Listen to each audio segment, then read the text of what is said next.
Thank you all for honoring us with your presence. Today's ceremony reflects the strength of international partnership.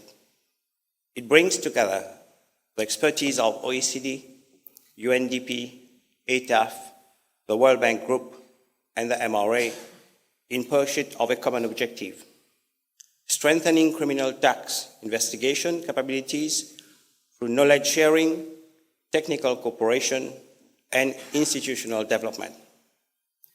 As we begin the formal proceedings, it is fitting that we first hear from the organization that conceived and continues to lead the Tax Inspectors Without Borders initiative at a global level. Through this initiative, tax administration around the world have benefited from practical expertise, direct assistance, and sustained international cooperation. It is therefore my distinct pleasure to invite Mr. Ben Dickinson from the OECD Center for Tax Policy and Administration, who is joining us virtually to deliver the opening remarks. Ladies and gentlemen, please join me in welcoming Mr. Ben Dickinson. This is the second TIWB adventure for Mauritius. At the global level, I think we're very proud that over a decade or more, the global TIWB work has expanded, starting with transfer pricing, but expanding to all sorts of other areas, including looking at issues of tax crime, which is why we're here today. And I hope that over the years that TIWB has been a strong complement to Mauritius' efforts to tackle tax avoidance and tax evasion. And I'd like to acknowledge the amazing progress that Mauritius has made in implementing both the BEPS project over a decade and more, and also the Global Forum Standards of Tax Transparency. You've made absolutely remarkable progress. So today, as I say, is all about partnerships, and I should also then finally acknowledge the presence of our experts.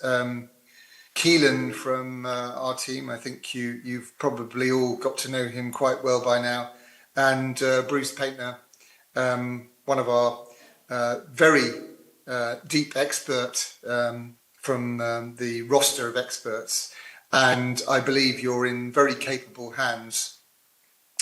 So with those words of introduction, I'd just finally like to say that this is a really important event.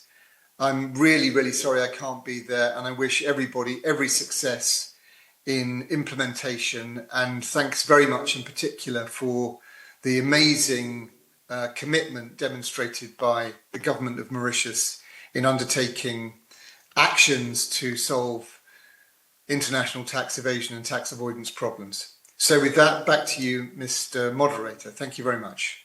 As the host institution, the Mauritius Revenue Authority is proud to join this international initiative and work alongside its partners to strengthen criminal tax investigation capabilities. Under the leadership of its Director General, Mr. Rohit Ramnawaz, the MRA continues to reinforce its institutional capacity, deepen its international engagement, and respond to complex challenges facing modern tax administration. It is now my distinct honor to invite the Director General of the MRA, Mr. Rohit Ramnawaz, to deliver the host administration keynote address. Ladies and gentlemen, join me in welcoming Mr. Ramnawaz. It is my great pleasure and honor to welcome you all, including participants who are joining us virtually, to the official launch of the Tax Inspectors Without Borders Criminal Investigation Program. At the outset, I wish to express my sincere appreciation to the Honorable Dhaneshwar Damry, Junior Minister, Ministry of Finance, for joining us on this very important occasion. Honorable Minister, your presence underscores the importance that the government of Mauritius attaches to strengthening institutional capacity, protecting public revenue, and fostering international cooperation. And I must say the cooperation between the Ministry of Finance and the MRA is probably at its best right now. Ladies and gentlemen, as we know, tax crime has evolved dramatically over the past 2 decades. Gone are the days when tax crimes mostly comprised of unreported income or inaccurate bookkeeping with a deliberate honor. Tax crimes now use far more sophisticated means and include the use of offshore companies, complex financial arrangements, and structures, including cross-border transactions, which are quite complicated to follow. Indeed, criminals are increasingly exploiting the speed of digital transactions to conceal income, disguise beneficial ownership, and move illicit funds across jurisdictions, sometimes in fractions of seconds. The complexity then of pursuing any action across different legal frameworks in different countries makes it even more complicated. By the time you complete your inquiry and by the time you move to seizing the funds are gone to another jurisdiction. That's the problem we face. There is obviously a joke that if someone assists a criminal to commit a crime, he's an accomplice, but if he assists the criminal after the crime, he's a lawyer, typically. But what about the professionals who knowingly set up structures to avoid tax evasion? Are they not also accomplices? Is it not high time that we now reinforce the legal framework so that those professionals who knowingly facilitate tax crimes should be made accountable? It is a fact that the vast majority of taxpayers comply with their obligations. Therefore, in fairness towards these compliant taxpayers, we need to tackle tax evasion and tax crimes more firmly. Because if we allow a small minority to get away with crime, it means we are passing on the higher burden of tax financing the country's needs to the compliant taxpayers. Deliberate tax crimes must therefore be met with a very firm and credible response. It is in this context that the TIWB initiative assumes particular importance. This program represents an exceptional opportunity to build sustainable investigative capability by adopting international best practices, strengthening technical expertise, and enhancing institutional resilience. Given the complexity and transnational nature of financial transactions, no country can effectively combat cross-border tax crime in isolation. International cooperation has therefore become indispensable. And no agency, so at the MRA, we realize the importance of collaborating with other agencies as well, including local ones and international ones. And this is why I'm so pleased to see so many agencies from within Mauritius and from our partners from outside here. To this end, Mauritius remains firmly committed to global tax transparency and continues to work closely with international organizations and treaty partners to strengthen information exchange and coordinated enforcement.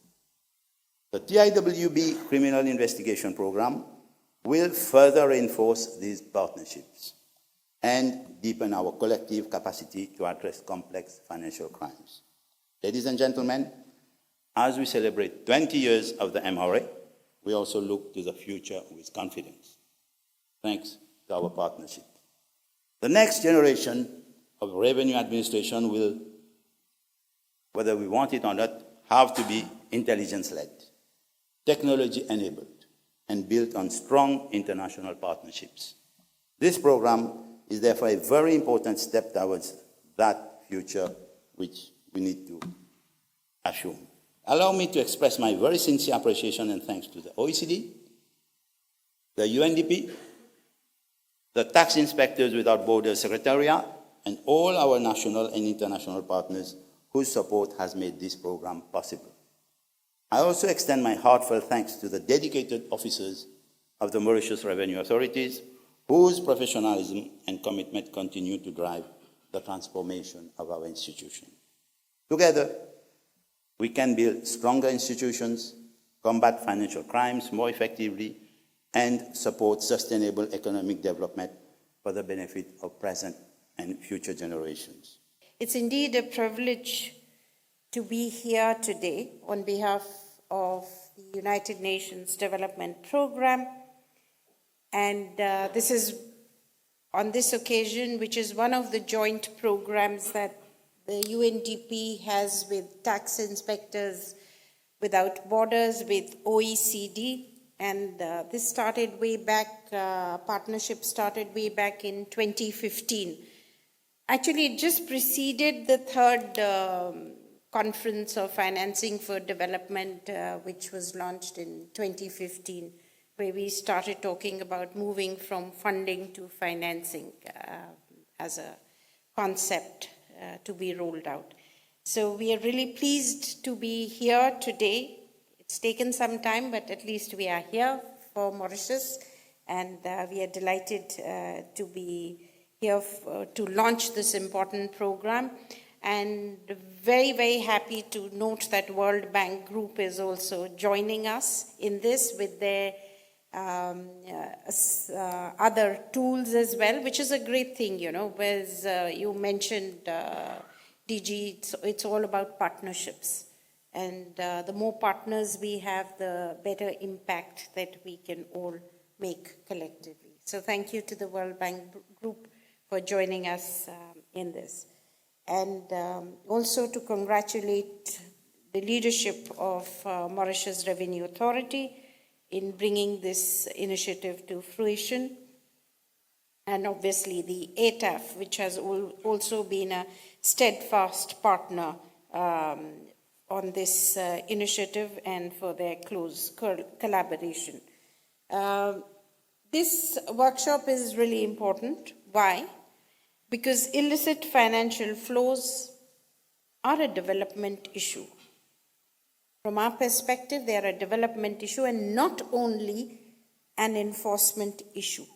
Every rupee lost to tax evasion, money laundering, and related financial crime is a rupee unavailable for schools, for hospitals, climate resilience, and social protection. Across Africa, illicit flows are estimated to drain approximately US $89 billion every year. Resources that could otherwise finance investments in people, resilience, and sustainable development. For a small island developing state, managing tight fiscal space and pursuing ambitious national goals, protecting the integrity of the revenue base is a first-order development priority. Mauritius is acting from a position of strength. The country has made significant investments in strengthening its AML/CFT architecture, the investigative capability of the MRA Fiscal Investigations Department, and the wider Mauritian financial ecosystem. This week is not an external review imposed upon Mauritius. Rather, it is Mauritius holding up a mirror to its own system through the OECD tax crime maturity model. The findings will belong to Mauritius, and the action plan that follow will be a Mauritius plan. That principle of national ownership is one of the program's greatest strengths. One of the most important objectives of this week is to strengthen trust between institutions. Tax crime is never investigated by one agency alone. That's why it's good that there are other government institutions present here. The OECD's 10 global principles remind us that lasting results depend on a whole of government approach, as Ben had mentioned, where the Revenue Authority, the Financial Intelligence Unit, police, prosecutors, and regulators understand one another's mandate and work together with confidence. If participants leave this week with stronger professional relationships and greater trust across institutions, this workshop will already have achieved an important success. Tax Inspectors Without Borders is a partnership in action. As a joint OECD-UNDP initiative, with the African Tax Administration Forum as a key technical partner, and now I may add even the World Bank. It is built on learning by doing. Experienced practitioners working shoulder to shoulder with national officials to strengthen institutions and build lasting capacity. Through UNDP's Public Finance for the SDGs initiative and our Sustainable Financial Hub, we look forward to accompanying Mauritius throughout the implementation of this program. This work does not stand alone. It forms part of UNDP's integrated financing offer to Mauritius, curbing illicit financial flows, strengthens domestic resource mobilization. Domestic resource mobilization expands fiscal space, and fiscal space enables governments to invest in national development priorities. Building on this foundation, UNDP is also looking forward to supporting Mauritius on a broader program of fiscal policy coherence, helping to ensure that stronger revenues are matched by coherent fiscal policies and strategic public expenditure that accelerate progress towards the Sustainable Development Goals. Together, these efforts will ensure that the revenues protected through this program translate into stronger institutions, more effective budgets, and better development outcomes. Looking ahead as participants begin this important week, I have one encouragement, or I urge you to be candid. A maturity model is only as useful as the honesty invested in it. The more frankly strengths and gaps are identified, the sharper and more fundable the action plan will become. The UNDP Multi-Country Office of Mauritius and Seychelles stands ready alongside the MRA, the TIWB Secretariat, the ATAF, and the World Bank to ensure that the momentum generated this week carries through to implementation and beyond. Allow me to also emphasize that this self-assessment remains entirely government-owned, with taxpayer confidentiality fully protected and international experts participating strictly in an advisory capacity. Finally, this initiative also has an important regional dimension. Through UNDP's Africa Sustainable Finance Hub in Pretoria, lessons from Mauritius can inform peer administrations across Africa, while Mauritius can continue to benefit from the experiences of countries that have undertaken similar responses.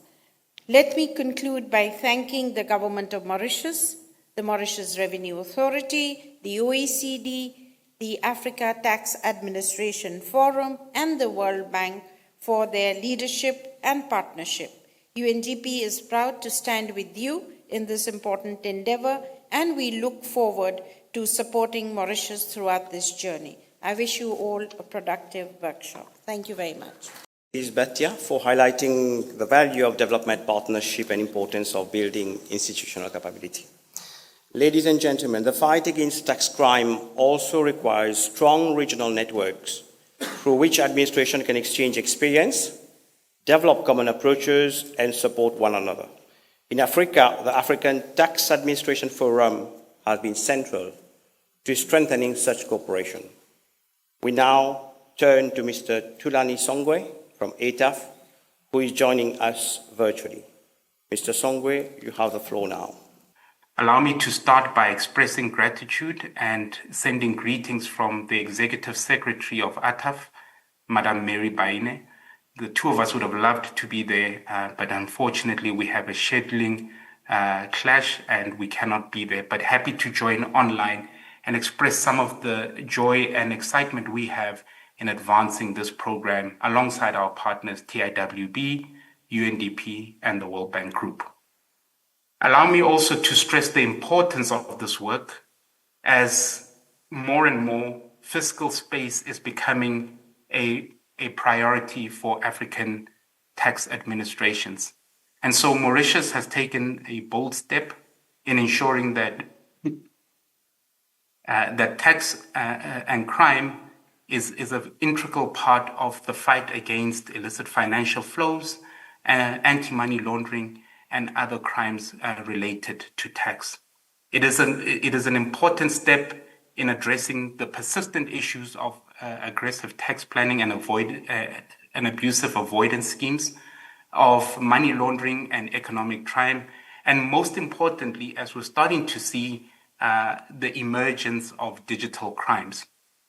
It is also important that in our efforts to mobilize domestic revenue, we look at all avenues where resources and revenue is available. And therefore, this program represents an important step in that regard. It represents a step that illustrates the commitment of the Mauritian government in combating these types of crimes and addressing them through structured process with partners and development agencies. It is also an important element to ensure that investments made in the country are done so within the framework of good governance, and where there are elements of financial crime, those are rooted out, and certainly this program offers that response. It is also encouraging to see that the work of tax and crime through the OECD is ongoing and has taken a bold step forward. It is pleasing to see the take-up of this program by the government of Mauritius with the partners involved. From our side, we're looking at the growth of this program, not only as an opportunity for the Mauritian government to combat financial crime, but also for the region to take advantage of such programs and instill similar programs in their countries. Our partners and ourselves are steadfast in commitment to ensuring that such programs yield results and continuity, but most importantly, sustainability. We're further excited to see the growth of this program and also to see Mauritius as a member of ATAF taking up the program. Lastly, we'd like to express continued confidence in such programs, and we look forward to the results of this particular program, to working alongside partners, because with this type of force, we can ensure sustainability and good product delivery. And we look towards the future in availing the lessons learned from Mauritius to other countries. On that regard, I wish you nothing but the best for the week ahead. I wish you all the learnings and the sharing and the talking and the experience to come together in evaluating a stern and hard program for Mauritius, and most importantly, to a very successful week ahead and a program that others can cherish and learn from. It demonstrated through its practical implementation. The next phase will require specialized expertise, close engagement with the host administration, and a clear focus on building capacity that sustain beyond the program itself. It is therefore a pleasure to invite Mr. Keelan Smith-Connor, the OECD Tax Inspector Without Borders criminal investigation expert, to share his perspective on the program and its implementation. Mr. Smith-Connor, the floor is yours. It's a pleasure to be here in Mauritius with you all today, and even more so to be launching its inaugural Tax Inspectors Without Borders criminal investigations program, which is an important initiative in helping countries strengthen their ability to combat tax crime, illicit financial flows, and related financial offences. Tax crime deprives governments of vital resources needed to fund public services, infrastructure, and sustainable development.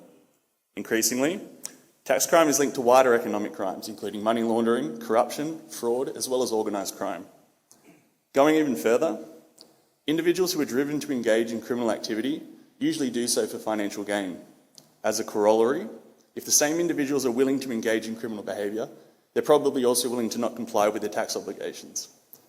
If income derived is generally accessible, irrespective of its legality of its source, This means that the tax authority also has a role to play in addressing criminal behaviour. After all, that is how the American IRS got the notorious Al Capone. Around the world in our policy work, we are seeing that jurisdictions are increasingly including their tax authorities as part of their law enforcement frameworks, expanding the avenues available to address all sorts of criminal behaviour. Jurisdictions are therefore adopting a whole-of-government approach as best practice, expanding in a sense the tools that they have in their shed which they can approach towards a matter, not only in terms of the available information and investigative powers, but also the breadth of operational mandates and laws that they administer. Accordingly, addressing these challenges requires not only strong legislation, but also highly skilled investigators, effective interagency cooperation, and practical experience in handling complex cases. I did have some slides prepared if I was able to get those on screen, thank you. So the design of the TIWB program is rather unique as it provides a hands-on real-time assistance to tax crime investigators and the enforcement agencies that they work with. Rather than relying solely on classroom training and seminars, experienced international experts will work side by side with local officials on real investigations, helping to build sustainable skills in the institutional capacity and enabling the theoretical training to have a real and practical application. Mauritius has already begun the first phase of the TIWB-CI program, the self-assessment phase. MRA has completed the 10 Global Principles Country Chapter Survey, and several investigators and officers have also completed the Training's Needs Assessment Survey. This week, we will also lead participants representing all the agencies present here today who have a role in fighting tax and other related financial crimes through the OECD's Tax Crime Investigation Maturity Model, which not only measures Mauritius's adherence to the OECD Council's recommendation on the 10 Global Principles, but it also helps to chart a course to further increase their adherence in accordance with globally observed best practices, by which the participants will formulate a series of recommendations. This all culminates in a gap analysis and action plan report, which underpins the work to be delivered in Phase 2. Throughout Phase 2, Mauritius will work with a partner administration on two parallel work streams. First, referring to the recommendations that come out of the action plan report. Both parties will prioritise a subset of these recommendations to be actioned by way of capacity building activities throughout the program. Together, they will develop a work plan, a living and dynamic document that breaks down these priority recommendations into achievable objectives and milestones, which can be changed as needs arise or other obstacles are encountered throughout the program. Secondly, MRA will also select actual ongoing criminal investigations to receive assistance on from the partner administration expert. These could be complex cases or cases at any stage of the investigation life cycle, and ideally cases can be identified in accordance with the recommendations identified in the self-assessment to truly reinforce the knowledge transfer activities. As an example, a jurisdiction might have determined as a priority recommendation its need to develop an asset recovery function that's capable of freezing, seizing and confiscating cryptocurrencies. To reinforce the capacity building activities to address this, the host administration, in this case MRA, could also select a real case which they are anticipating confiscation of cryptocurrency to test and put into practice the related reforms they undertake to develop this capability. Phase 2 will progress for approximately 18 to 24 months of assistance before the program enters a monitoring and evaluation phase to review the outcomes that have been achieved and provide a situational report to the host administration to continue its development activities. We also encourage host administrations to consider reconducting the maturity model to pinpoint growth and recalibrate its priorities. Next slide, please. Some results. So as my Deputy Director, Ben, mentioned, the results achieved by the TIWB program more broadly over the past decade have been remarkable. I'd also like you to encourage you to read our recently released 2026 annual report, which summarises our results, provides a series of case studies from other people who've gone through the TIWB program initiative. In terms of CI programs, the results continue to evolve as cases that receive assistance have civil and administrative outcomes, including through settlements and regularisation mechanisms, and others progress through the criminal justice system. To date, I had a look at our records, and we've actually got over $101 million in raised liabilities from cases that received assistance through TIWB-CI programs. We also reinforce the importance of asset recovery and preparing cases for prosecution, and we anticipate we will be able to report on successful conviction outcomes in the near future. Next slide, please. Finally, none of this would be possible without our strong partnerships and all of our supporters. I would therefore like to express our sincere appreciation to the UNDP for their partnership and our mutual continued commitment to strengthening tax capacity worldwide. I'd also like to acknowledge the African Tax Administration Forum, which plays a vital role in supporting program implementation across Africa. Further, I would also like to express our keen interest to coordinate with and work alongside the World Bank, who are joining us during this on-site self-assessment, but also to the very agencies and embassies present here today already supporting Mauritius, the British and American embassies, the IMF, the EU Global Facility and the UNODC. On screen, I would also like to express TIWB's thanks to its donors who provide the necessary financial support and expertise that makes all of this possible. Finally, thank you all very much, and on behalf of TIWB, we are very much looking forward to this week's activities and our continued engagement with Mauritius throughout the program in the coming years. Thank you very much. Tips of the program into practical terms, and thank you for showing us the 3 different phases that we will go throughout the program. Ladies and gentlemen, effective criminal tax investigation also depends upon strong institutions, sound governance, and reliable system. These wider foundations of institutional effectiveness are central to the work of the World Bank Group. I now have the pleasure of inviting Mr. Sjamsu Rahardja, resident representative of the World Bank Group, to address us. Mr. Rahardja. On behalf of the World Bank Group, it's a pleasure to welcome you all to this joint workshop organized together with our valued partners, OECD and UNDP. I would also like to thank all participating institutions for your continued commitment to strengthen Mauritius' financial integrity, tax transparency, and resilience against illicit financial flows. I guess it was also mentioned already that tax crime and laundering of its proceeds are not simply compliance or law enforcement issue. In fact, we also argue that these are fundamentally development issues that needs to be addressed.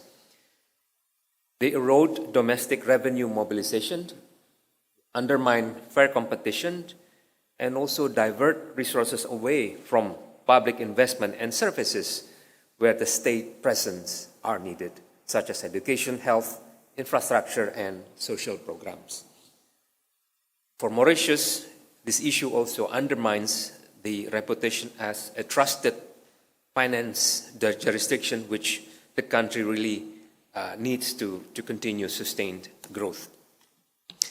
In a democratic society, we also can say that the tax crime and laundering of tax proceeds also undermine the social contract and trust in public institutions.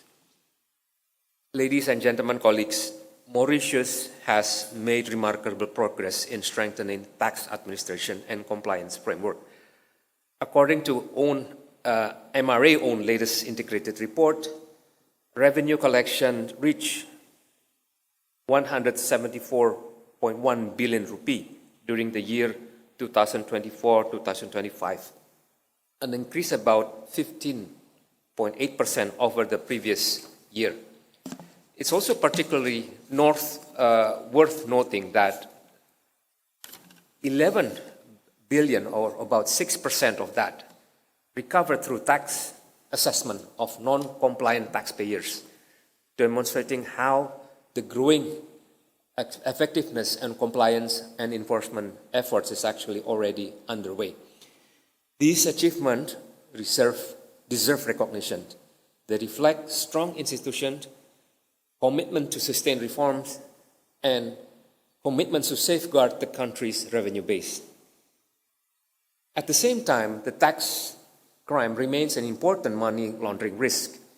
The previous national risk assessment done by Mauritius identified tax offenses among the country's significant proceeds-generating crimes, and the laundering of these proceeds continues to require close coordination among tax authorities, MRA, Financial Intelligence Unit, customs, law enforcement, and also prosecutors. Encouragingly, Mauritius is continuing to strengthen this coordinated response. Tax evasion investigations have more than doubled in recent years.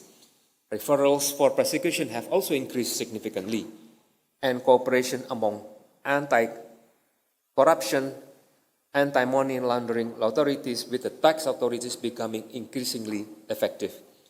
These are important indicators of a system that is not only improving its ability to detect tax crime, but also becoming better equipped to trace illicit financial flows, recover criminal assets, and hold offenders accountable. Today's workshop provides an excellent opportunity to build on this momentum. It offers a platform to deepen interagency cooperation, strengthen our shared understanding of emerging risks, and identify practical approaches to improve prevention, detection, investigation, prosecution, and asset recovery. Ladies and gentlemen, we also would like to emphasize that no single institution can address these challenges alone. Effective cooperation, timely information sharing of information, and coordinated actions are essential. This is why, by bringing together tax officials, financial intelligence experts, investigators, prosecutors, custom officials, and other key stakeholders, Mauritius is demonstrating the value of a whole government approach to tackling tax crime and money laundering. The World Bank Group is proud to support Mauritius alongside OECD and UNDP and other partners. We look forward to discussion over the coming days to the practical outcomes that help further strengthen the institutional capacity and reinforce financial integrity. We're also happy that we could to explore further cooperations in this area through our financing instrument and also technical assistance with the MRA, Government of Mauritius, and also other partners. I encourage all participants to engage actively, share your experience openly, and use this opportunity to learn from one another and identify practical solutions that can make a lasting difference. Thank you once again, ladies and gentlemen, for your participation, and I wish you a productive and successful workshop. The wider institutional foundation that support effective tax administration, and the continued assistance from the World Bank Group. Distinguished guests, throughout this morning program, one message has emerged consistently. The fight against tax crime is most effective when expertise, partnership, and commitment of institutions come together. We have heard the global vision behind the initiative. We have heard the commitment of the host administration. We have heard the contribution of development partners and the importance of regional cooperation and the practical approach by the expert for which the program will be implemented. Today's ceremony, therefore, represents more than the beginning of a technical program. It marks the strengthening of a partnership founded on integrity, good governance, and international cooperation. It is therefore most fitting that the official launch of this important initiative be entrusted to our chief guests, whose presence honors this occasion and whose support underscores the importance attached to strengthening our institution and advancing international cooperation. It is now my distinct honor and privilege to invite the Honorable Minister Dhaneshwar Damry, Junior Minister, Minister of Finance, to deliver the closing address and to officially launch the Tax Inspectors Without Borders criminal investigation program in Mauritius. Ladies and gentlemen, please join me in welcoming the Honorable Mr. Damry. I'm very happy to be here, and I will start by fully concurring with Mrs. Bhatia and Mr. Rahardja that tax crime and illicit financial funding are not only law enforcement issues, they are developmental issues. And this reminds me of a famous speech by a former famous Prime Minister Atal Bihari Vajpayee. When he was the leader of the opposition in India, he asked then Prime Minister Rajiv Gandhi, so why development is stalling in India? Why are things not happening? And Prime Minister Gandhi replied to Mr. Vajpayee, one day, well, quote, his own words, he told Mr. Vajpayee, one day he will become Prime Minister of India, and he will realize that for every rupee that is voted centrally, only 19 cents trickle down as benefits to the citizens of India. And Mr. Vajpayee, you know, when you're in a position, he said, well, ye chamatkar kaise hota hai? So how do you make that magic happen? Prime Minister Gandhi at that time told him, you will realize it one day. And in his speech as Prime Minister of India, he said, yes, it's true. Now I realize it. Once I'm in government, I realize that. And our job is to ensure that every rupee that is voted at central government, maximum benefits go to the citizen. And this is something that I have realized in Mauritius too. Every rupee that we vote at central government level, we just had the budget. Now, whether it's due to inefficiencies, whether it's due to lack of productivity, whether it's due to tax crime, the full benefit of the rupee does not translate in our education system, in our road networks, in our health system. And this is what we need to try to do. Yes, it's a developmental issue, and the government is fully conscious about that. Now, how do we tackle that? And I think this is where the institutions come into play. I must acknowledge a really good job that is being done by the MRA. A lot of people will not know that, but if you look at the primary balance in our budget, since we won the elections to today, the primary balance essentially means revenues minus expenses without interest. It was negative. I don't have the figure in my head, but I think it was about 2.3% or something. Maybe Jamil, you can correct me later. Today it is 0.1%. So the MRA has been doing its job really well, so that the revenue that it's collected is actually matching the expenses incurred by the government without the interest. If you add the interest, that is when we get the budget deficit, which is about 3.7% this year. And you know what?